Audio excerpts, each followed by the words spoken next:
Okay, तो अभी हम करेंगे लेंस मेकर फॉर्मूला।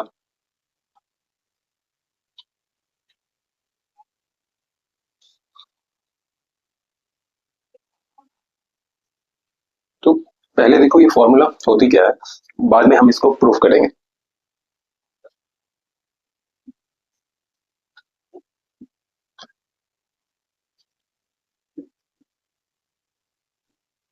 यहाँ पे मैं एक लेंस ड्रॉ कर रहा हूँ, कॉन्वेक्स लेंस। ओके, ये फॉर्मूला हालांकि दोनों लेंस के लिए इक्वली एप्लीकेबल है। ये जो पॉइंट है ये इसकी ऑप्टिकल सेंटर है, और इस लेंस में आप दो कर्व सरफेस देख सकते हो, एक यहाँ और दूसरी यहाँ।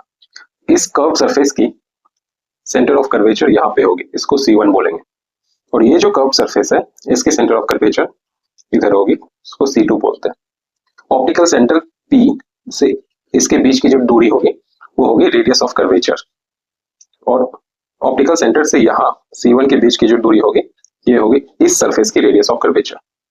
करेक्ट। तो R1 समझ में आ गया क्या है, फर्स्ट सरफेस की यानी फर्स्ट रिफ्रैक्टिंग सरफेस की रेडियस ऑफ कर्वेचर, और R2 क्या है, सेकेंड रिफ्रैक्टिंग सरफेस की रेडियस ऑफ कर्वेचर।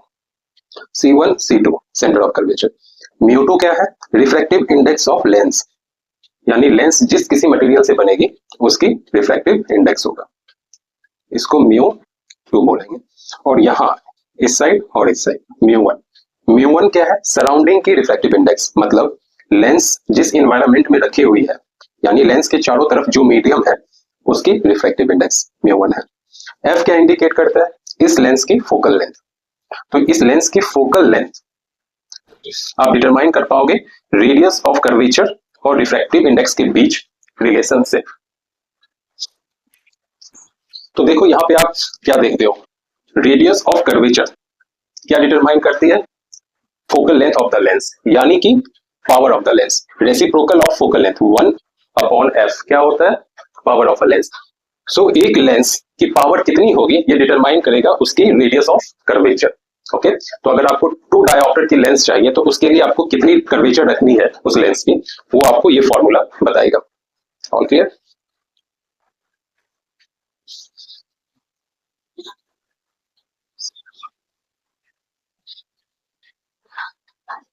तो इसी फॉर्मूले को हम लोग प्रूफ करेंगे।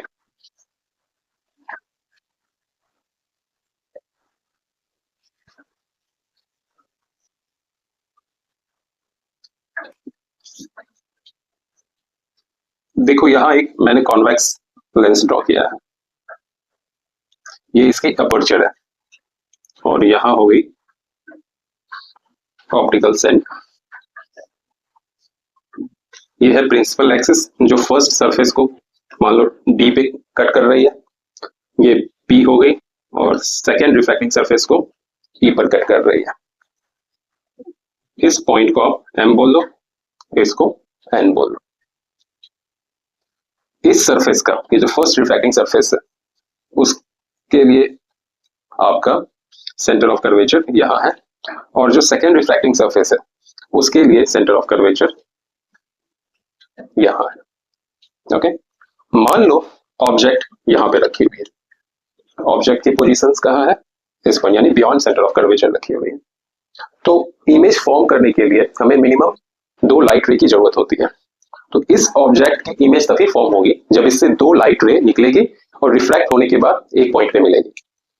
तो एक लाइट रे, फर्स्ट लाइट रे आप प्रिंसिपल एक्सिस के अलोंग भेज दो कुछ इस तरह, तो ये क्या होगी, बिना किसी डेविएशन के पास कर जाएगी। जो भी लाइट रे ऑप्टिकल सेंटर को टारगेट करती है वो बिना किसी डेविएशन के सीधे पास कर जाती है। तो यहाँ भी ऐसा ही होगा। दूसरी लाइट रे कुछ इस तरह से जा रही है यहाँ, और यहाँ जाने के बाद वो मान लो ऐसे रिफ्रैक्ट कर, इसको जाना ऐसे था लेकिन ये रिफ्रैक्ट कर गए। करेक्ट। तो अगर ये सरफेस नहीं रहता, समझो ये सरफेस नहीं रहता, तो ये क्या होती, ऐसे बाहर निकल जाती, इमेज किधर बनता, आगे तो बन नहीं सकता, तो हमें पीछे बैक ट्रैक करनी पड़ती, यहाँ पे I1 थोड़ी सी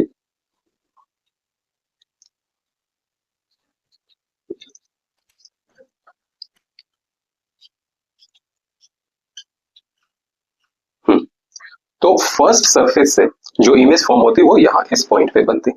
क्लियर? ऑब्जेक्ट से यहाँ ये जो पॉइंट है इसके बीच जो डिस्टेंस होगी उसको क्या बोलेंगे? Object distance u। और ये जो डिस्टेंस है इमेज डिस्टेंस v1। अब ध्यान देने वाली बात यह है कि मैंने ये डिस्टेंस ऑप्टिकल सेंटर से क्यों नहीं लिया? क्योंकि हम इस सरफेस को, ये जो स्फेरिकल सरफेस है, इसको कंसीडर कर रहे हैं और ये थिन लेंस है। ओके, थिन लेंस होने की वजह से क्या होगी? डी, पी और ई काफी क्लोज होगी, तो आप इसको कोइंसिडेंट कंसीडर कर सकते हो, यानी डी, पी और ई तीनों जो है वो एक ही पॉइंट पर होगी। ओके, लेकिन हम स्फेरिकल सरफेस इसको कंसीडर कर रहे हैं। Okay, case one M D N, ठीक है, को हम कंसीडर कर रहे हैं। क्लियर हो गया? केस सेकंड में हम एम ई एन इस सरफेस को कंसीडर करेंगे। तो इस स्फेरिकल सरफेस के लिए हम इक्वेशंस लिखेंगे, है ना? क्या होगी? म्यू टू यानी इस मीडियम की रिफ्रैक्टिव इंडेक्स अपॉन वी, और वी कितनी है? v1 minus mu one upon u equal to mu two minus mu one upon r1। और ये r1 क्या हो जाएगी? यहां से ये डिस्टेंस।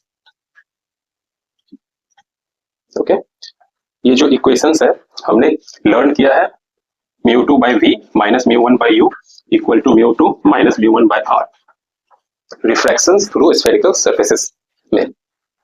ओके, अब इस सरफेस को देखो, एम ई एन सरफेस के लिए ऑब्जेक्ट क्या हो जाएगा? ये, यानी ओरिजिनल ऑब्जेक्ट की जो इमेज होगी वो सेकेंड सरफेस के लिए एज एन ऑब्जेक्ट काम करेगा। ओके, तो इसकी जो इमेज फॉर्म होगी, यानी यहां से लाइट गई और मान लो इमेज यहाँ पे फॉर्म की, करेक्ट, क्योंकि ये सरफेस कॉन्केव है। तो यहां से जो इमेज डिस्टेंस होगी ये होगा फाइनल इमेज v। ओके, ये फाइनल इमेज है। और ऑब्जेक्ट डिस्टेंस इसके लिए क्या हो जाएगा? यहां से यहां i1, इस पॉइंट से ये। तो वापस से सेम इक्वेशंस लिखना है, ये वाला इस सरफेस के लिए एम ई एन सरफेस के लिए हमें ये इक्वेशंस लिखना है। तो कैसे लिखेंगे? Refractive index of first media, पहले क्या था? म्यू वन था, पहले फर्स्ट मीडिया क्या था? Mu one. अब फर्स्ट मीडिया क्या हो गया है? Mu two. तो यहां हो जाएगा mu one by image distance v minus mu two by object distance v1 equal to mu one minus mu two by r2। तो सेकेंड केस में सब कुछ चेंज हो जाएगा, जहां म्यू वन है वहां म्यू टू आ जाएगा, जहां म्यू टू है वहां म्यू वन आ जाएगा। ओके, जो ऑब्जेक्ट डिस्टेंस है वो क्या हो जाएगी? v1 हो जाएगी, इमेज डिस्टेंस v हो जाएगी। और क्लियर? याद रखना d, e और p को इंसिडेंट हमने कंसीडर किया हुआ है। ओके, अब इन दोनों को ऐड कर दो, केस वन और केस सेकेंड को। तो देखो यहाँ minus mu one by u है और mu two by v one है, और यहाँ minus mu two by v one है। इसको और इसको जब आप ऐड करोगे तो ये और ये कैंसिल हो जाएंगे, है ना? और क्या बच जाएगा? Mu one by we minus mu one by U, इसको ऐड करने के बाद equal to mu one minus mu two by r1 plus mu two minus mu one by r1, sorry यहाँ r mu one minus, correct.